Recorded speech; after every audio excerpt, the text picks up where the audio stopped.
modern warfare. In the 50s, the Screaming Eagles stood tall at home, protecting the Little Rock Nine during the fight for civil rights. In recent decades, they've been sent across the world with stints as far as the Middle East, where they took part in Operation Desert Storm and participated extensively in the war on terrorism in Iraq and Afghanistan.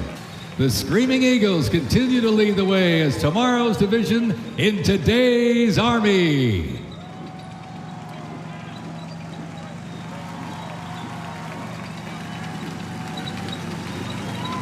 The iconic Sherman tank is here, ladies and gentlemen. It was the cornerstone of the U.S. Armed Forces, showing its military might in World War II. It became one of the most influential tank designs of the 20th century. The M4 tank was nicknamed the Sherman tank after Civil War General William Tecumseh Sherman. Actually, it was named by the British. With almost 50,000 produced during World War II, the Sherman tank was in active service until 1957. In World War II, the M16 half-track was a force to be reckoned with. It was a self-propelled anti-aircraft weapon with speed, firepower, and grit.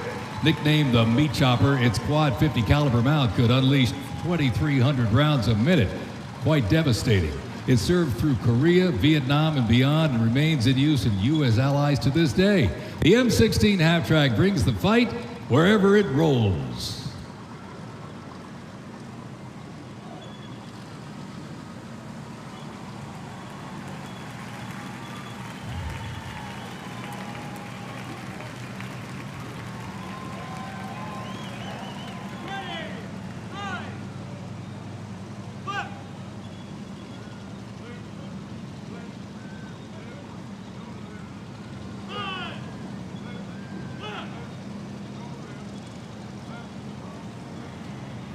The U.S. Army Transportation Corps motto states, "Nothing happens until something moves." That was never more true than with this. Look at this, the 2.5-ton Chevrolet Deuce and a Half. It can move up to 10,000 pounds of cargo and was the backbone of the Red Ball Express that kept the Allies supplied after D-Day in World War II.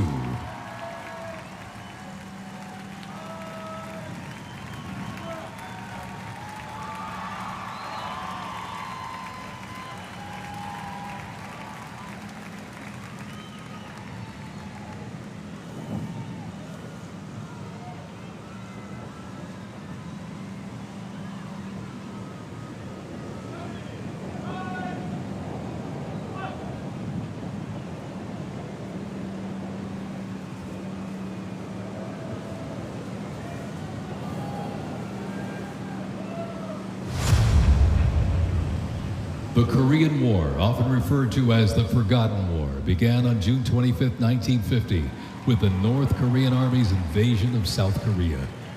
A coalition of South Korea, the United States, and other United Nations members defeated the invasion and advanced into North Korea. The coalition fought and defeated 2 Chinese offensives in the spring of 1951.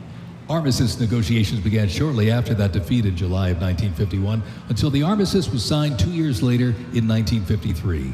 Combat consisted of small attacks, raids, and patrolling. During this war, the United States deployed approximately 6.8 million military forces to the Korean Peninsula.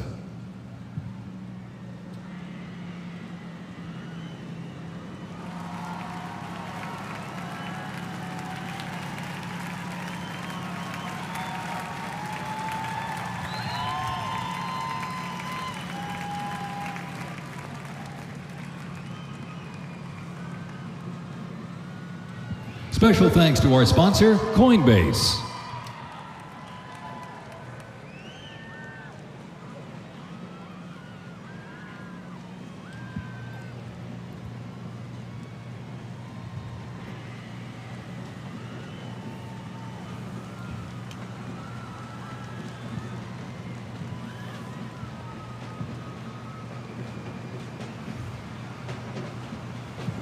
The M151 kept rolling along as the lightweight, high-mobility general-purpose vehicle replacing the famed World War II Jeep back in 1961.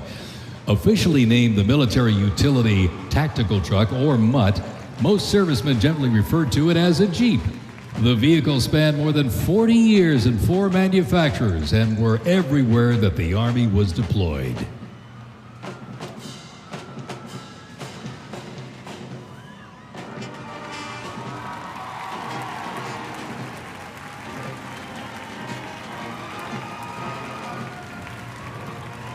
Another rolled by earlier, and at 2.5 tons, this deuce and a half, the M35A2 classic military transport truck, was a mainstay of the U.S. Army for decades, particularly during the Vietnam War and Operation Iraqi Freedom.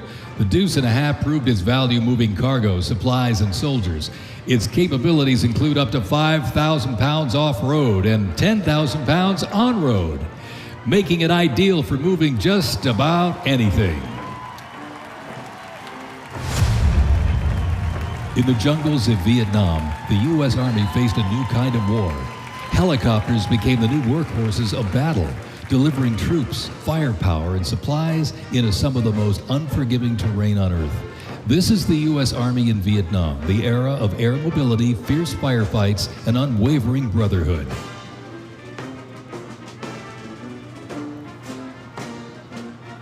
And over the music marching through, the roar of these legendary Army helicopters takes to the air. Flying overhead right now, they help define the Vietnam War.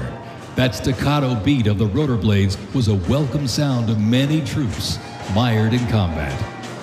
From transport and medevac to close air support and reconnaissance, they brought the fight to the front and pulled the wounded to safety.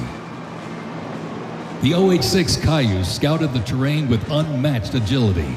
The AH-1 Cobra, also nicknamed the Snake, brought serious firepower.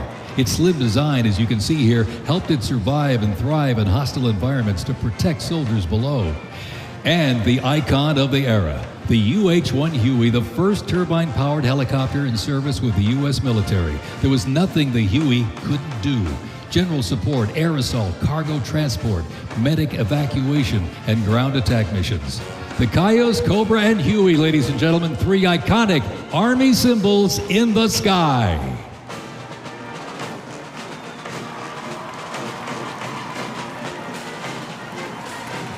The 1st Cavalry Division Band, based out of Fort Cavazos, Texas, has played a vital role in U.S. military history.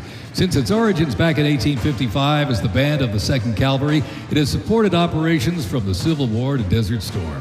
Over time, it's evolved into a powerful force, using music to strengthen bonds between soldiers and engage with communities.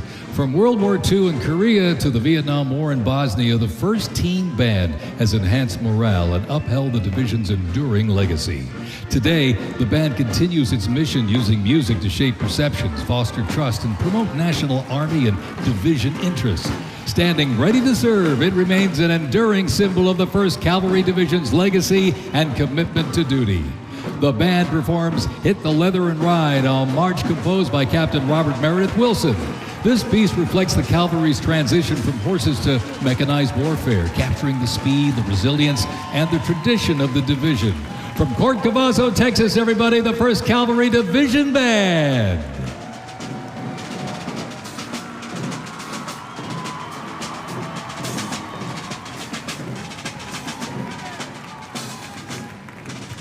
The U.S. Army deployed large numbers of troops in support of the Vietnam War. The first contingent of U.S. Army advisors arrived in Vietnam in the late 1950s, and that quickly grew to a small team of around 100 soldiers, which then expanded to more than 600 over the next decade. As the war intensified, troops' numbers quickly grew as the war between the South Vietnamese government and the communist insurgents supported by North Vietnam intensified. By January 1969, more than 364,200 soldiers organized around 7 divisions and 20 separate combat brigades. The United States began withdrawing its forces in July of 1969, and the last Army combat unit left South Vietnam in August of '71.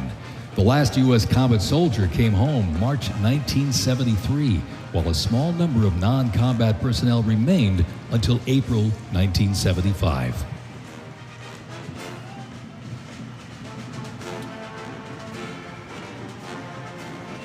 Representing the Vietnam War era is the 101st Airborne Division, based out of Fort Campbell, Kentucky.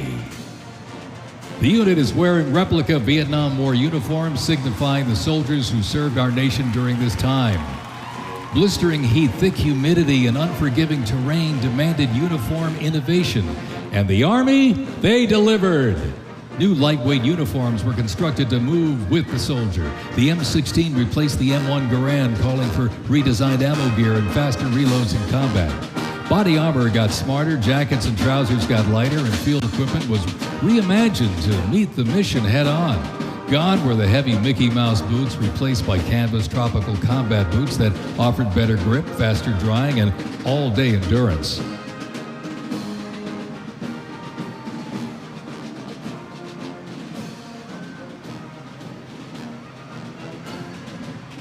Special thanks to our sponsor, Oracle.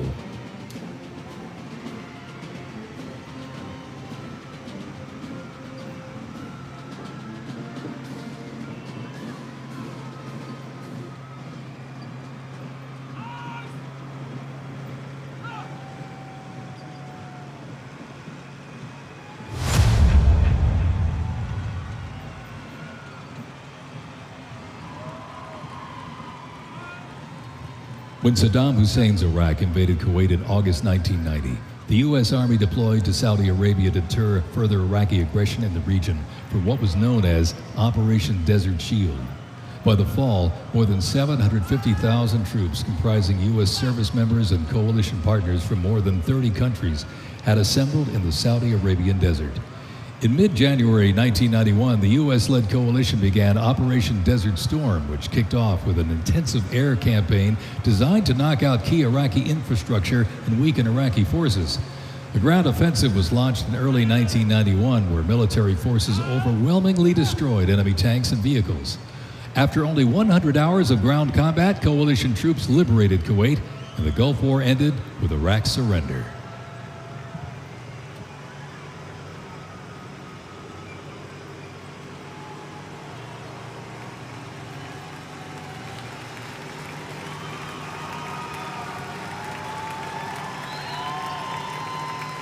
From Fort Riley, Kansas, this is the 1st Infantry Division, one of the Army's most storied divisions. Nicknamed the Big Red One because of the distinctive red on their unit patch, as the oldest continuously serving division in the U.S. Army, the unit has participated in every major operation since World War I, living up to its motto, no mission too difficult, no sacrifice too great, duty first. The 1st Infantry Division was originally established as the 1st Expeditionary Division in 1917 and spearheaded the American Expeditionary Forces in France during World War I. In World War II, the Fighting First stormed Omaha Beach on D-Day and liberated Nazi concentration camps. The highly decorated unit has had 37 members of the Big Red One awarded the Medal of Honor.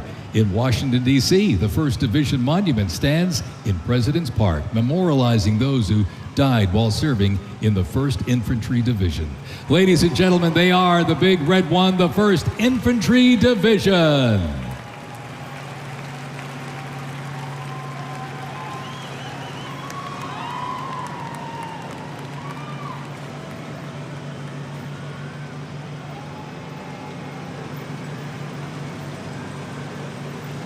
More military rolling stock. During Operation Desert Storm, the M2 Bradley fighting vehicle proved its value on the battlefield. It is fast, it is tough, and it is lethal.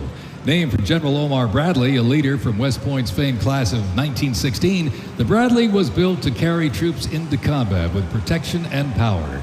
Armed with a 25mm chain-driven cannon and twin-tube launched optically tacked wire-guided missiles, it played a critical role in clearing the way during the ground assault into Iraq.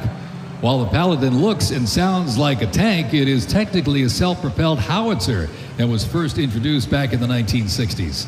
Over the years, it's been upgraded to perform in versatile battlefields from Vietnam to the Soviet Union to Iraq.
In the Gulf War, no division hit harder or moved faster than the 1st Armored. The 1st Armored Division, nicknamed Old Ironsides, is the oldest, most recognizable armored division in the United States Army.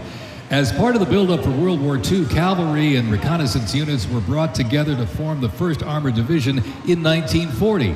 In the Gulf War, no division hit harder or moved faster than the 1st Armored. Old Ironsides really led the way. During Desert Storm, they engaged in some of the largest tank battles in Army history that were decisive victories, shattering enemy formations. Based in Fort Bliss, Texas, America's Tank Division is currently supporting missions in 20 countries across 5 continents. From World War II to today, Old Ironsides remains battle-proven and always ready.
First used in Operation Desert Shield and Desert Storm, the M119 Howitzer brought precision firepower to the front lines.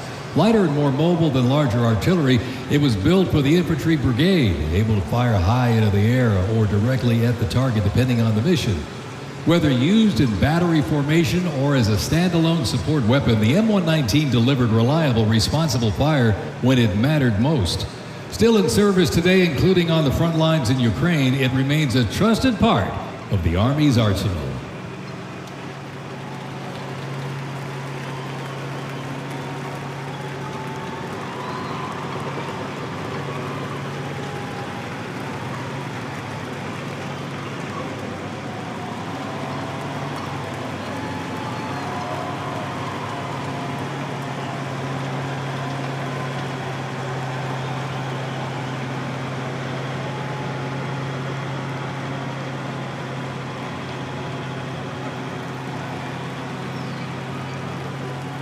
Special thanks to our sponsor, UFC.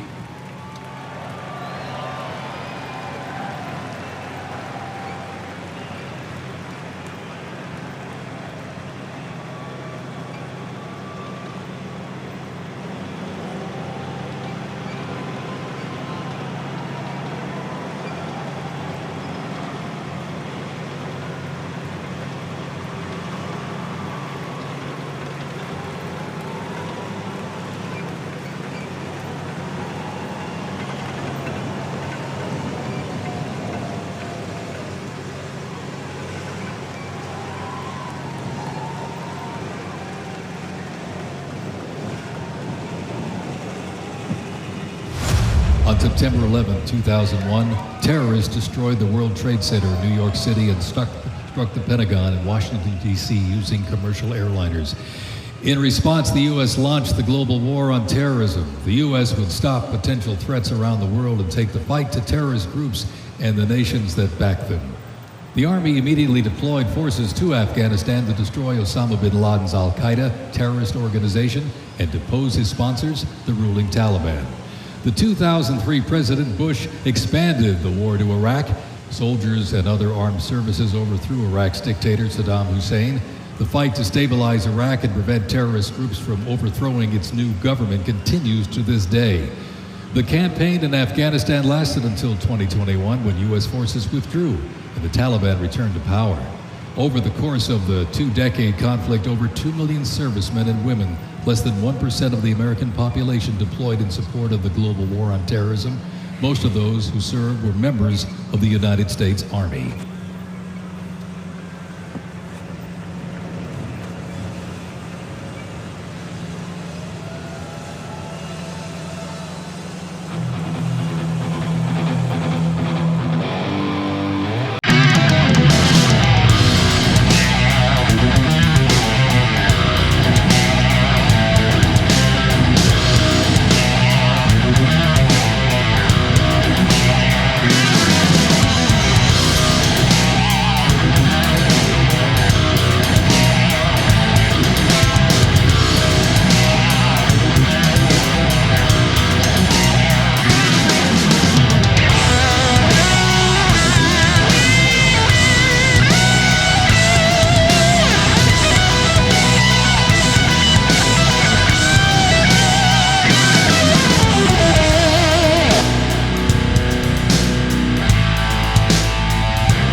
The global war on terrorism saw the introduction of a range of new technologies on the battlefield. The 8-wheeled Stryker armored combat vehicle is the first new military vehicle to enter service in the U.S. Army since the Abrams tank back in the 1980s. The vehicle was developed to fill a gap in the Army's inventory between a lighter infantry and heavy armored unit. The Stryker armored combat vehicle enables the team to maneuver in close and urban terrain, plus provide protection in open terrain and transport infantry quickly to critical battlefield positions. The first Stryker vehicles were fielded back in 2002 with the 1st Stryker Brigade combat team deploying to Iraq in 2003.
U.S. Army Rangers, predating the Revolutionary War, fought in the War of 1812 as part of the regular Army and patrolled the frontier from Ohio to western Illinois on horseback and by boat, with the likes of Daniel Boone and Abraham Lincoln in their ranks.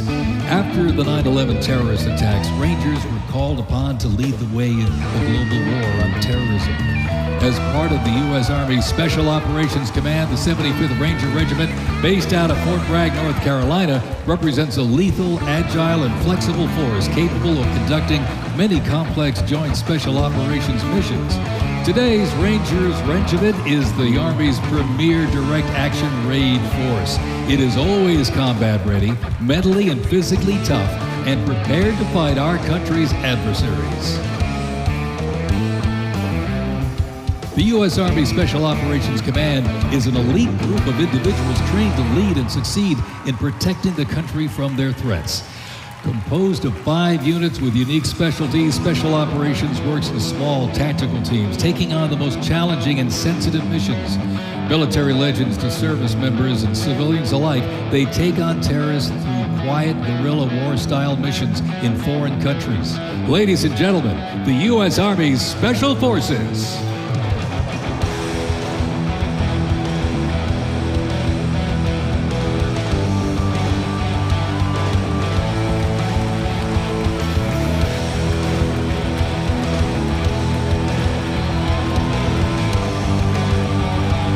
The Stryker Brigade Combat Team combines the capacity for rapid deployment with survivability and tactical mobility. Adaptability and continuous transformation to overcome our enemies is vital. Fighting an elusive enemy in distant places and at home requires new tools such as unmanned aerial vehicles for surveillance and the Blue Force Tracker to see real-time details of troop movements. The United States does not face the challenging international environment alone.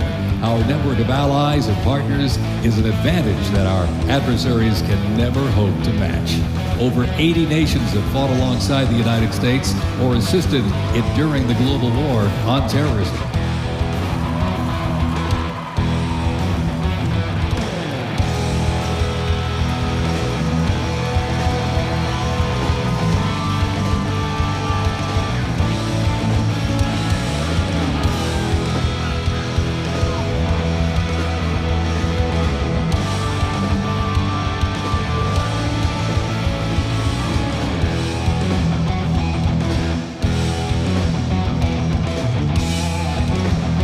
The 10th Mountain Division's climb to glory began with its establishment as the 10th Light Division in July 1943, the only one of its size in the U.S. military to receive specialized training for fighting in mountainous conditions. After periods spent inactive as a training division and as a standard infantry division, the unit returned to its roots in 1985 when it regained its Mountain Division designation.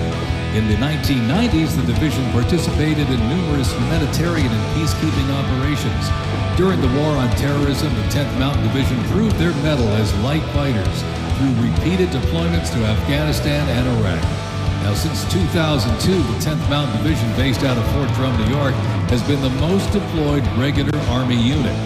Its combat brigades have seen over 20 deployments to both Iraq and Afghanistan in support of Operation Iraqi Freedom and Operation Enduring Freedom. To show America's military might, they have one purpose: to deter war and, if ordered, defeat the enemies of the United States of America. They are the 10th Mountain Division.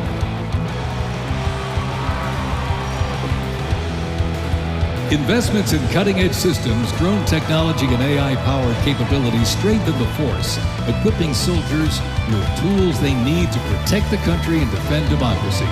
The Army has 8 Stryker Brigade combat teams, 6 in the active component and 2 in the National Guard. More than 2/3 of the 7,000 servicemen and women who sacrificed their lives fighting the global war on terrorism were part of one of the Army's 3 branches: active duty forces, the Army Reserve, and the Army National Guard. The Army is continuously transforming to deter aggression to ensure our adversaries cannot outrange or outpace us. This transformation is not just about adapting, it's about maintaining dominance, ensuring that America's Army remains unmatched in its speed, flexibility, and ability to support the nation's strategic priorities.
Today, the U.S. Army's mission is to deploy, fight, and win our nation's wars. How? By securing ready, prompt, and sustained land dominance by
convoy starts with the M119, a lightweight howitzer. These lightweight howitzers may not look particularly lightweight, but are made from titanium. They are 7,000 pounds lighter than their predecessor, the old M198. Used by the Army since 2005, the M777 is currently being used in Ukraine. Weighing only 4,700 pounds, the M119 howitzer is smaller and is used by infantry brigades, particularly for air assault missions. It was first used in Operation Desert Shield and Desert Storm in 1991 and is also seeing active use in Ukraine.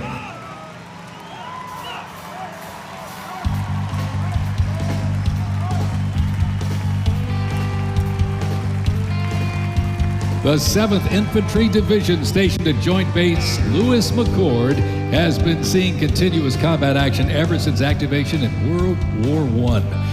From Europe to the Aleutian Islands, Japan, Korea, Afghanistan, and the Pacific, the Bayonet Division boasts a proud history of answering the call of its motto, "Trust in me," with resolute dedication. Sent to deployments and conflicts around the globe since it was founded, the division returned to Fort Lewis in 1971, its first time on American soil since 1934. The 7th Division, originally called the Hourglass Division due to their hatch design, gained the nickname Bayonet Division during their deployment to Korea in June of 1950. At Incheon Landing and during the liberation of Seoul, they were credited with plunging the bayonet into the heart of the enemy, with 13 members of the division receiving the Medal of Honor. The 7th enables and sustains the combat readiness of 2 Stryker Brigade combat teams and a Combat Aviation Brigade.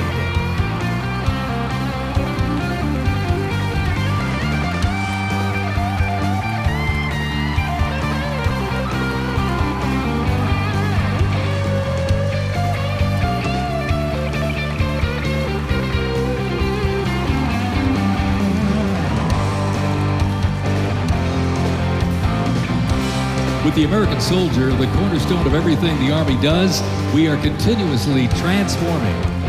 Army careers span the spectrum from attorneys to astronauts and mechanics to engineers. The Army's greatest asset is our people, the finest men and women our great nation has to offer, with a myriad of talents that make us stronger. Aside from its people, the Army's next greatest asset is its technology and equipment. Coming up next, these vehicles offer a glimpse of what the Army employs for readiness and battle. The portable howitzers and the portable Abrams tank were used extensively in the Gulf War, along with Bradley tanks and the infantry squad vehicle. The ISV provides enhanced tactical mobility of an infantry brigade combat team. This allows commanders greater freedom of movement and action. The ISV provides the warfighter with increased flexibility to ensure infantry units maintain momentum to achieve mission success.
When duty calls, U.S. Army soldiers don't just answer, they lead. From Fort Bragg, witness a powerful demonstration of strength, purpose, and the unmatched capability of today's Army.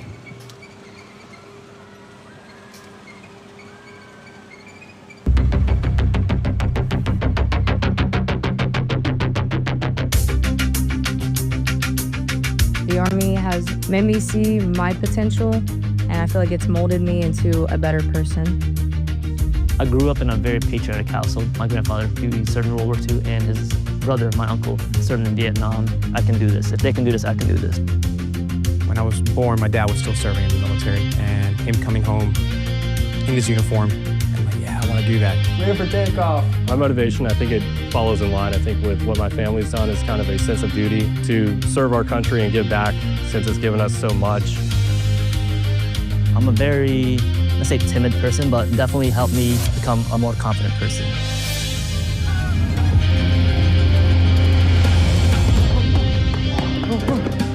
Working with a group and my peers, it really shows how much working with a team can strengthen you. All right, ready to go? Ready to go? I derive a lot of purpose from serving others. I think serving something bigger than myself gets me out of bed every day. If you follow it up, keep up.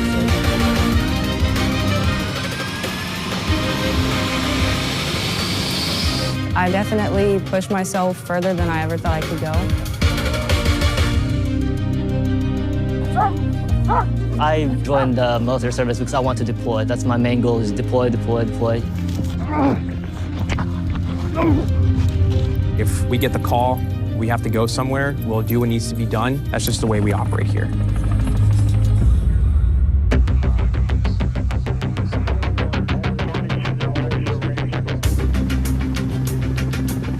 This is one of the few jobs in the nation where we all take an oath to say, I'm willing to put my life on the line for you, and they're willing to put their life on the line for me.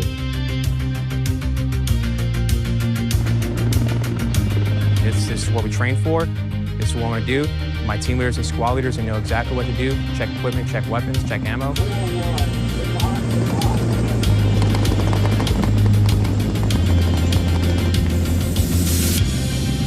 We're always ready to deploy within 18 hours and handle the mission at task.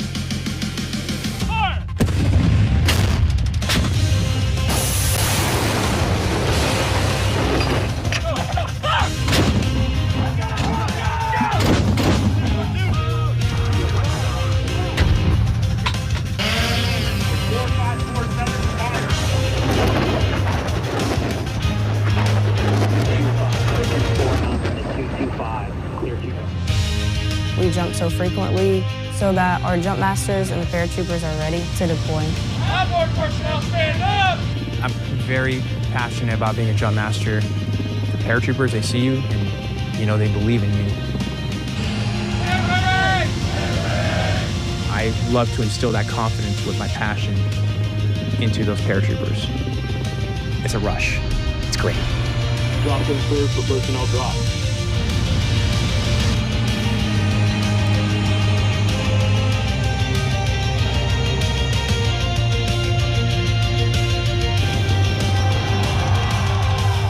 This week we honor 250 years of valor and glory and triumph by the greatest fighting force ever to walk the face of the earth, the United States Army.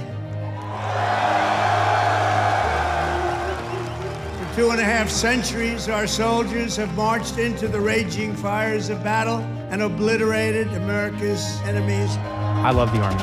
It is a great place to set yourself up for success, to prepare yourself for the future. God bless you, God bless our soldiers, and God bless the U.S. Army.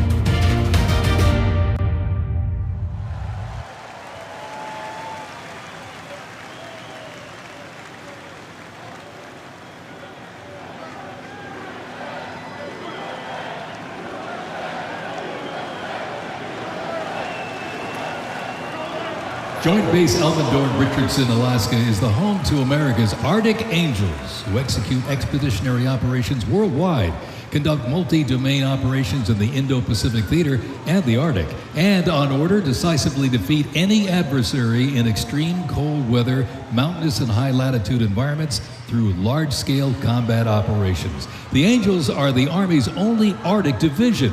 Masters of Arctic warfare, the 11th serves worldwide in all climates. Established in November of 1942, the Angels of the 11th Airborne Division led the way in the Philippines during World War II and spearheaded an amphibious invasion of Luzon and distinguished themselves during the liberation of Manila. After periods spent inactive and stationed in Germany from 1963 to 65, the division operated as the 11th Air Assault Division with the mission of testing and refining the Army's helicopter-centric air mobility doctrine. Activated once again in June of 2022, they remain dedicated to defending America's interests throughout the Arctic, in Alaska, and beyond. The 11th Airborne Division, America's Arctic Angels.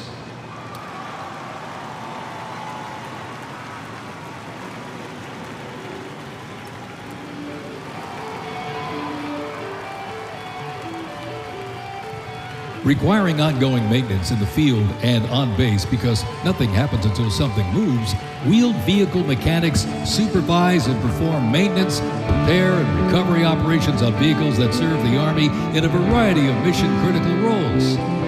Included in the array of mobile artillery such as Paladins and the Abrams tank is the Joint Light Tactical Vehicle known as the JLTV. It's highly adaptable, providing protected and sustained mobility for personnel and payloads. The JLTV is known for its off-road capability while providing armor against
America's long-standing citizen soldier tradition.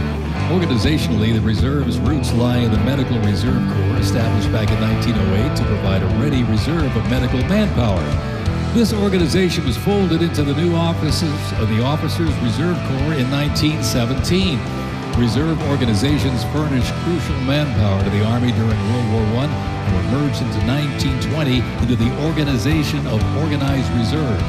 During World War II, the Army activated 26 organized reserve infantry divisions, and roughly a quarter of the Army's officer corps came from the reserves during the conflict. During the Korean War, the Organized Reserve Corps was reorganized and redesignated the U.S. Army Reserve. The Army Reserve has since served as a vital source of manpower for the force during times of need, gradually transitioning from a strategic force to an operational force in response to the pressures of the war on terrorism. In the 170,000 Army Reserve soldiers and 11,000 civilians serving their home communities, and when needed, they can quickly mobilize. The Army can't deploy, they can't fight or win without the Army Reserve. They are an important component of Army readiness. Let's have a big hand for the Army Reserve.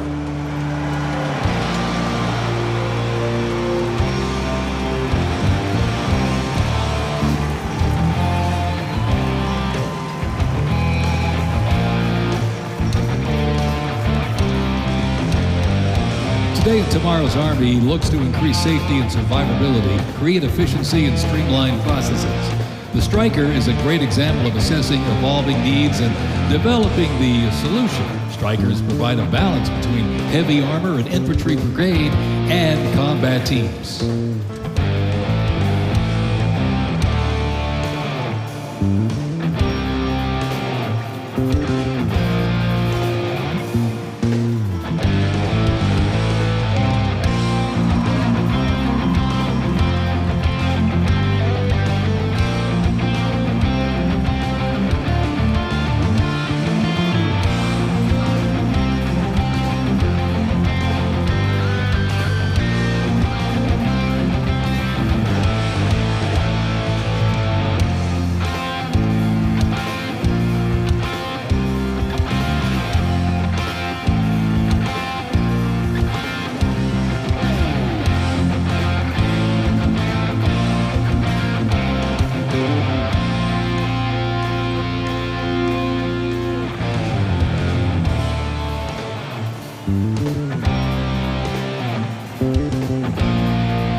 When Americans hear the name Bastogne, they remember one of World War II's most heroic defenses, the Battle of the Bulge. Surrounded by German forces in the frozen forests of Belgium in December 1944, soldiers of the 101st Airborne held the line.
Deployed before you is a platoon from the Multi-Purpose Company, 2nd Battalion, 327th Infantry Regiment, 1st Mobile Brigade, 101st Airborne Division, Bastogne. They are showcasing the Army's Transformation in Contact Initiative, a program that allows the Army to rapidly test, evaluate, and equip our soldiers with the newest technologies. Modern, mobile, and mission-ready, the Bastogne Brigade continues to adapt to new threats while staying rooted in the fierce resilience that defined its birth. They are carrying the next-generation squad weapons, the XM7 and XM250, both equipped with the XM157 optic. The vehicles are the infantry squad vehicle, a new mobility asset that can rapidly move through most terrain types. The trailer is the S-MET, and it's capable of carrying heavy loads under its own power through restrictive terrain. This platoon is equipped with 3 types of small unmanned aerial systems. They are the Ghost X, located on the S-MET, the C-100, and right above us there, the X-10D, which are flying above the formation right now.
High in the sky, the AH-64 Apache. It's the premier attack helicopter in the world.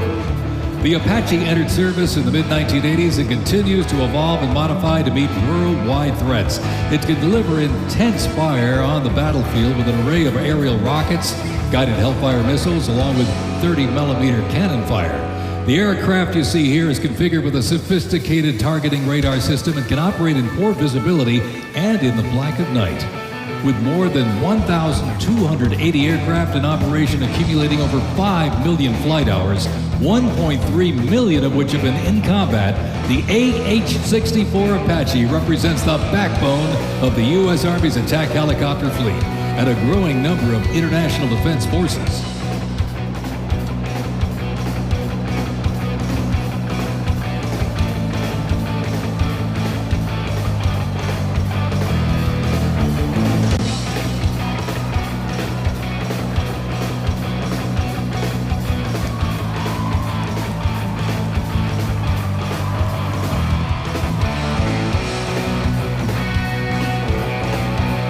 Special thanks to our sponsor, Lockheed Martin.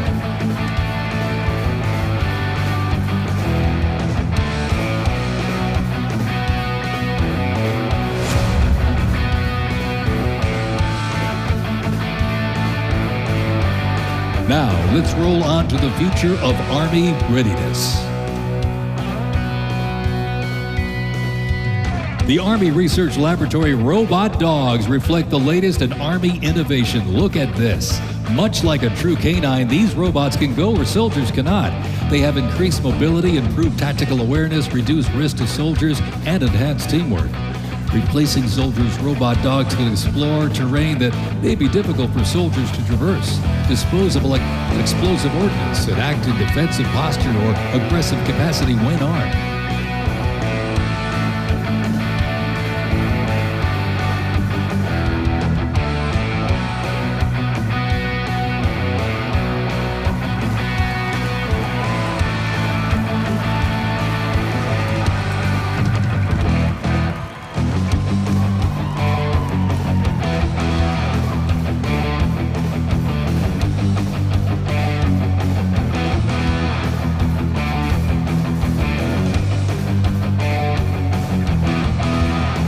The Ghost Robot Dog is another innovation that can adapt seamlessly for various missions from recon to bomb recognition.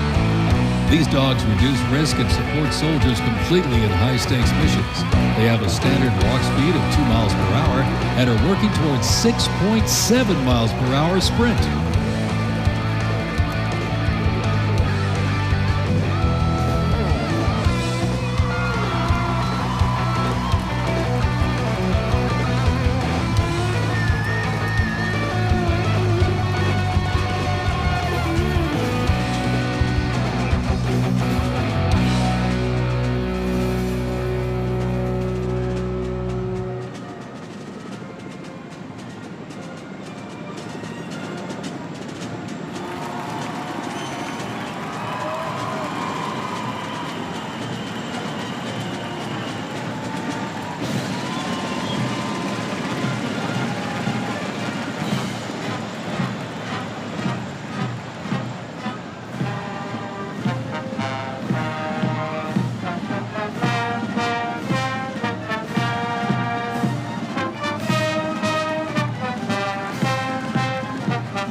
As the oldest continuously serving Army band and the oldest unit at West Point, this is the United States Military Academy Band, ladies and gentlemen. The West Point Band traces its history to a single drummer and fifer appointed by George Washington during the American Revolution.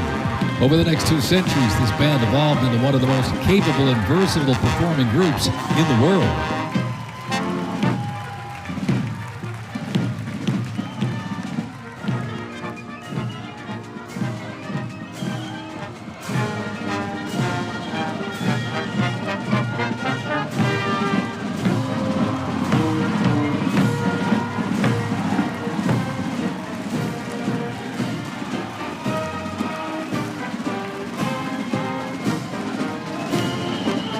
one of the most prestigious institutions in the world where leadership is forged and duty becomes destiny.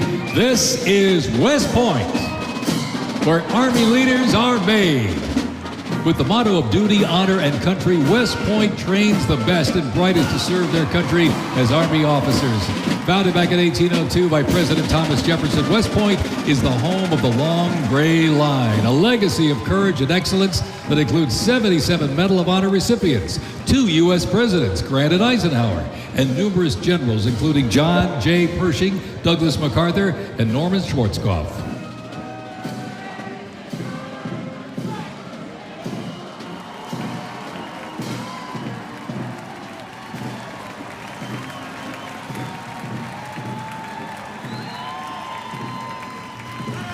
Upon entering the United States Army, all recruits undergo initial entry training, a highly intense and a challenging training period aimed at developing a soldier's physical and mental toughness, instill discipline, train them in essential combat skills, and foster teamwork.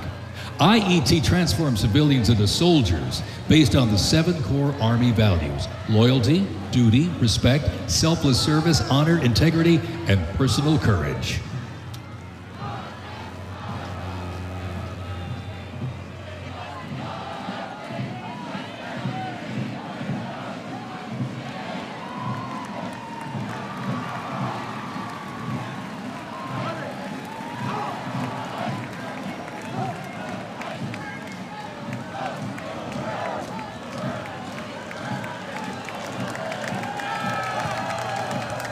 The Virginia Military Institute, on a mission to produce citizen soldiers, men and women educated for civilian life, prepared to serve their country in the armed forces.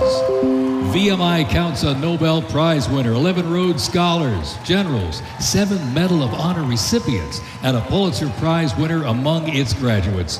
As one of the nation's senior military colleges, students at Virginia Military Institute can participate in Army ROTC or the Corps of Cadets. While cadets in the Corps can serve in any branch of the United States military or pursue other careers, those in Army ROTC earn their commission as officers, ready to serve on active duty in the National Guard or Army Reserve. Each year, the Army Senior ROTC Blue Ridge Battalion commissions approximately 130 second lieutenants, ensuring that excellence in leadership continues in generations to come.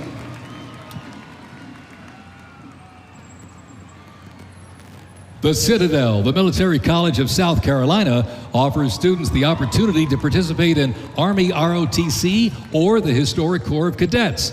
Founded in 1842, the Citadel is the 3rd oldest of the senior military colleges and is known for its Corps of Cadets living and studying under a classical military system that makes leadership and character development essential.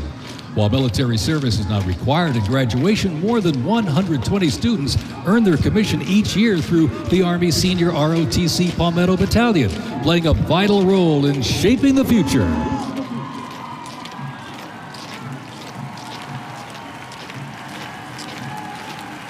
As one of the nation's senior military colleges, Texas A&M University is home to both Army ROTC and the renowned Corps of Cadets.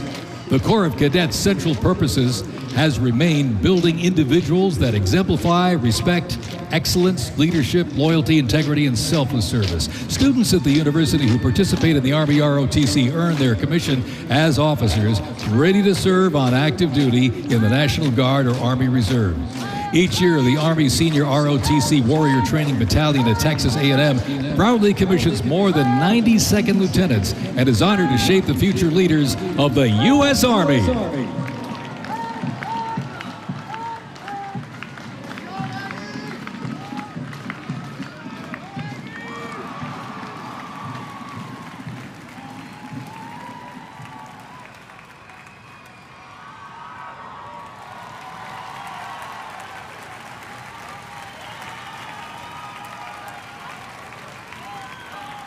In a powerful display of commitment, these future soldiers will raise their right hand and take an oath of enlistment, pledging to serve our nation. This joint formation is proudly led by the Joint Task Force, National Capital Region, and the Military District of Washington Retention Team.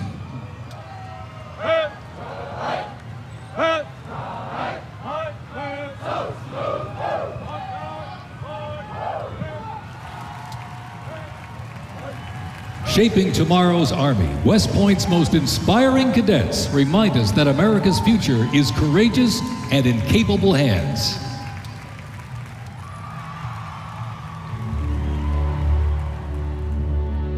The pride to serve my country knows that I'm doing it not for myself. Every day I put on the uniform, I'm not just representing Caroline Robinson. I'm representing my company here at the Academy. I'm representing West Point.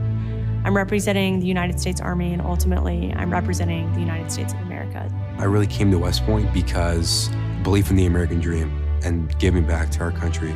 You're a part of something that is much bigger than yourself. You're a part of a tradition of excellence and a legacy that's connected not only to the Academy, but to the American Army.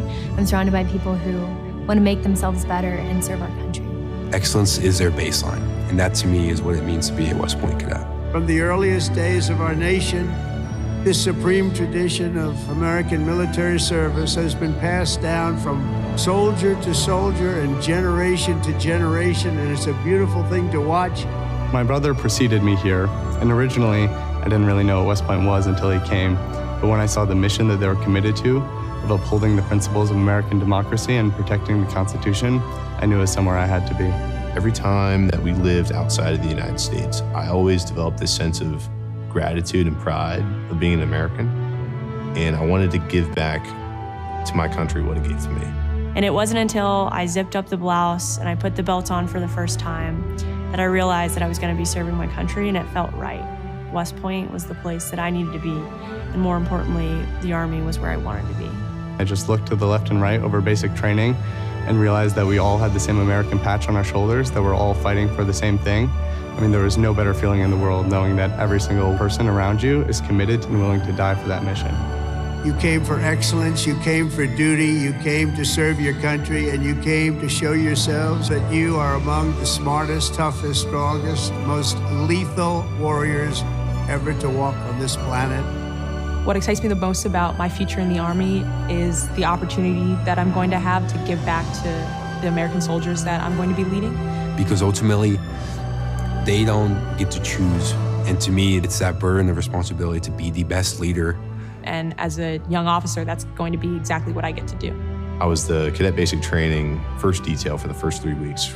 And I got to see the new cadets come in from their families' homes and being in process on their very first day and watching them grow so quickly. I would do all the formations, and I looked out at these 1,000 new cadets, people who just come out of high school. They were completely different people. I don't think there's another institution in the country like West Point where the student body is so committed to furthering the mission of America and ensuring our democracy and freedom for generations to come. I'm really surrounded by the best of the best, and that's when I realized this is a place that I absolutely want to be. West Point itself is an amazing institution, but it only provides opportunities. The people here have to choose to take those opportunities and grow and lead and serve. And the people here want to do that. And I'm proud to be a part of that. And I would tell any high schooler who is considering it, you won't regret it.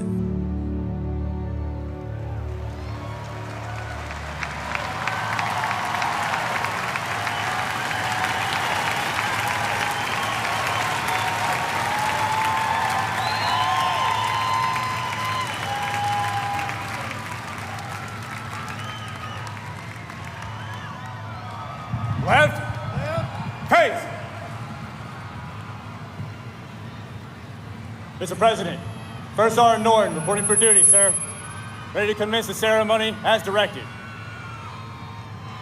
I state your name.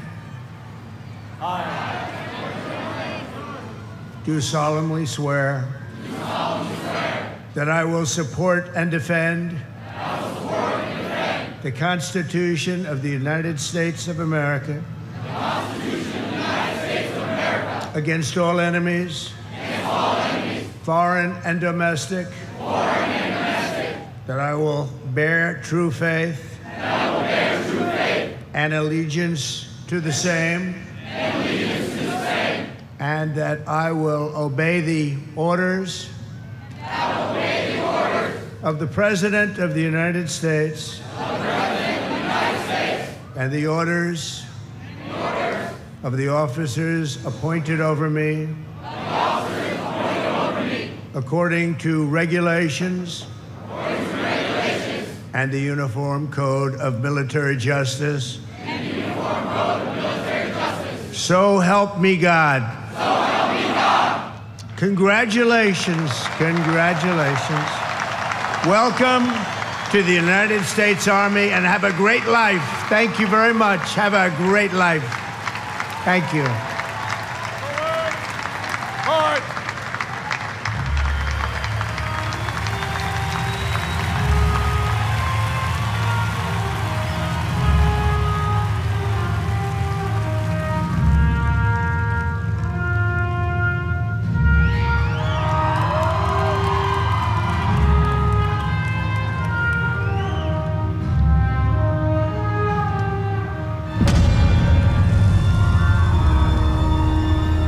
Ranger School is the best life insurance policy for our Army. It will always end with two people facing off with each other, and we need young leaders to be able to close with and destroy the enemy and defend our nation's interests forward. Surrender is not a Ranger word. It's not an option. I know that I'm not going to be able to get to do this again. This is my chance. It all starts at the legendary Ranger School, the crucible where these elite warriors are forged. It has been described as the longest approved gut check in the Army. Over 62 days, students will patrol hundreds of miles over mountains and through swamps under the crushing weight of their equipment. All the while, they are deprived of both food and sleep, forced to perform at the very edge of their physical limits. But it's not just the physical challenges that make Ranger School so intense. The mental strain will break these soldiers down to their core. If I have a come to God moment, I have to take my PC off my patrol cap. And on the inside of that, my commander gave me a Ranger tab, the yellow and black one that you get during graduation. And I pinned it to the inside of my PC. Ranger School is not for the faint of heart, but for those who are up to the challenge, it is the ultimate proving ground. They already didn't have enough beds for people in our company. And our eyes reminded us that we don't have enough beds because there's not going to be this many people by tomorrow. Just a slight reminder that there's too many of you anyways, and not all of you are going to pass. Rangers, if you don't figure it out, you're about to get another casualty. It's completely different than what people would think Ranger School is like, but you can't put that into words, so it's hard to tell somebody something that you have to experience for yourself. They got a saying, it's called as the tab turns. So Ranger School is continuing to change and to develop, but at the end of the day, it is the same, right? They're always going to put you in scenarios that is going to test with your ability to actually make decisions on the ground. As you go through Ranger School, it is a gut check. It's going to check you out. And what's going to get you through it is whether you have it or not. Thousands and thousands of soldiers train all their lives to come here, prepare themselves to come to Ranger School, and only a few hundred leave here every class with the tab.